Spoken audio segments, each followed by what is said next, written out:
हरिहरानंद विचार मंच की प्रभात वाणी। ओम भद्रं कर्णेभ्यः शृणुयाम देवाः।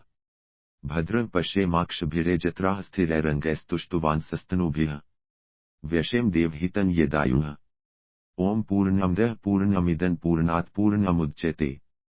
पूर्णस्य पूर्णमादाय पूर्णमेवावशिष्यते। ओम शांतिः शांतिः शांतिः।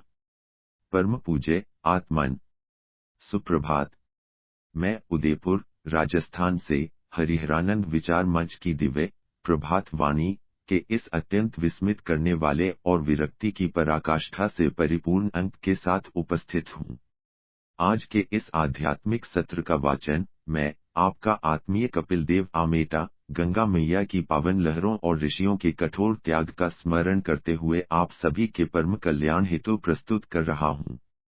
हरिहरानंद विचार मंच की इस पवित्र और तपस्या के तेज से आलोकित प्रभात वेला में आप सभी तपस्वियों, वैराग्य के खोजी महानुभावों और भोजन जैसी मूलभूत आवश्यकता को भी ईश्वर अर्पण कर देने वाले जिज्ञासुओं का हृदय की अनंत गहराइयों से हार्दिक स्वागत है।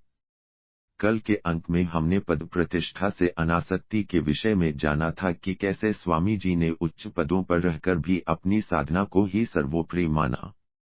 आज स्वामी जी का आचरण हमें उस स्तर पर ले जाएगा जहां मनुष्य की देह की आवश्यकताएं भी एक दिव्य अनुष्ठान बन जाती हैं।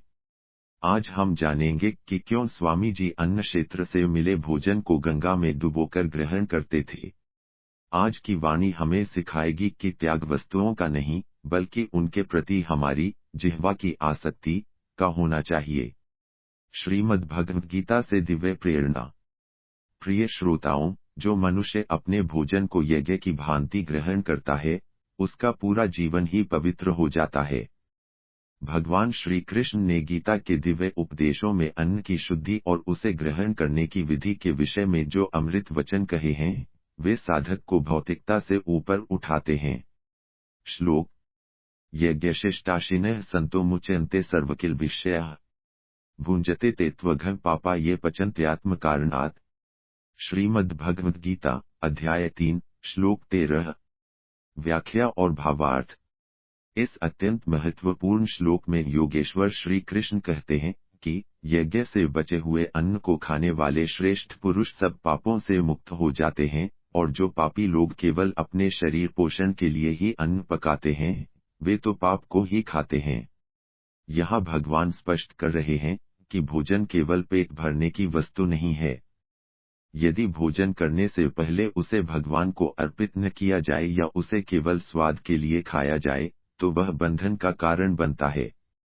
लेकिन जब भोजन को एक यज्ञ प्रसाद की तरह ग्रहण किया जाता है, तो वह आत्मा को तृप्त करता है। स्वामी जी का आचरण इसी सत्य की एक क्रियात्मक व्याख्या है, जहां वे भोजन के स्वाद को गंगा की पवित्रता में विलीन कर उसे पूर्णतः यज्ञश्रेष्ठ बना देते हैं।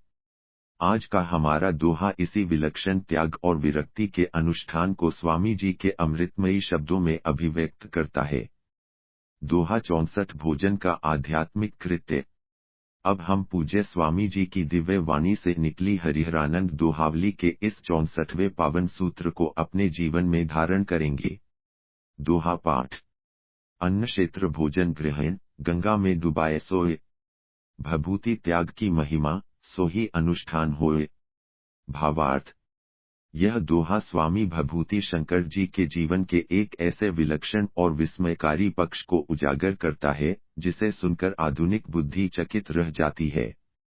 स्वामी जी उत्तरकाशी के पंजाब सिंध धर्मशाला जैसे अन्य क्षेत्रों से भिक्षा स्वरूप भोजन ग्रहण करते थे और उसे सीधे खाने के बजाय गंगा नदी की जलधारा में डुबोकर फिर ग्रहण करते थे।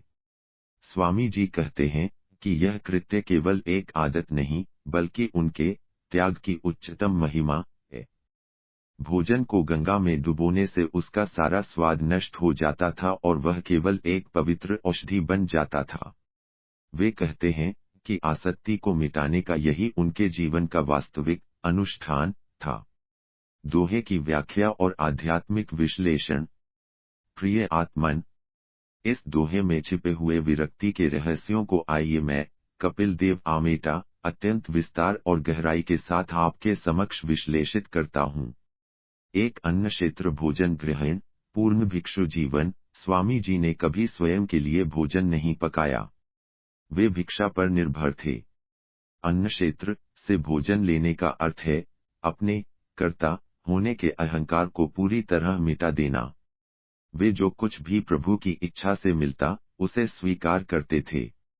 यह दर्शाता है कि एक सच्चा साधक अपनी देह के पोषण के लिए भी समाज और ईश्वर की कृपा पर आश्रित रहता है, जो उसे परम विनम्र बनाता है। दो गंगा में डुबाए सोए जिह्वा के स्वाद का अंत। भोजन में हमारी सबसे बड़ी आसक्ति उसका स्वाद है। जब रोटियों और सब्जी को गंगा जल में डुबो दिया जाता है तो वह स्वादहीन और गल जाता है।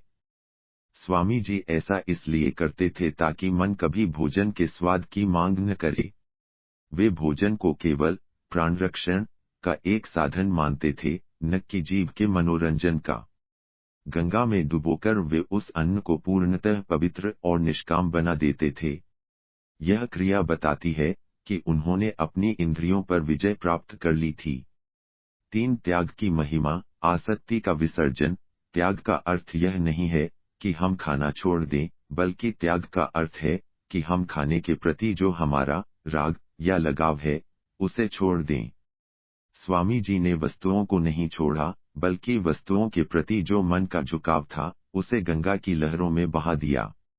यह त्याग की वह अवस्था है जहां व्यक्ति अपनी देह की सबसे अनिवार्य क्रिया में भी ईश्वर की उपस्थिति और विरक्ति का अनुभव करता है। 400 ही अनुष्ठान होए, क्रिया जब प्रार्थना बन जाए। अनुष्ठान केवल मंत्र जप या पूजा नहीं है। स्वामी जी के लिए भोजन करना ही एक अनुष्ठान बन गया था। जब प्रत्येक रोटी गंगा के स्पर्श से पवित्र होकर शरीर में जाती तो वह रक्त और मांस नहीं, बल्कि ब्रह्म ऊर्जा का निर्माण करती थी। यह दोहा हमें सिखाता है कि यदि हमारे मन में पवित्रता और वैराग्य है तो हमारी प्रत्येक सांसारिक क्रिया एक दिव्य पूजा बन सकती है। एक प्रेरक दृष्टांत, राजा रंतिदेव और अंतिम ग्रास का त्याग। प्रिय आत्मन, इस विषय की गहराई को समझने के लिए राजा रंतिदेव के जीवन का प्रसंग श्रवण करें। राजा रंतिदेव ने 40 दिनों तक उपवास किया था। जब उनके पास भोजन आया तो एक एक करके भिक्षु आते गए और राजा अपना भोजन दान करते गए। अंत में जब वे अंतिम ग्रास खाने ही वाले थे तो एक प्यासा कुत्ता आया।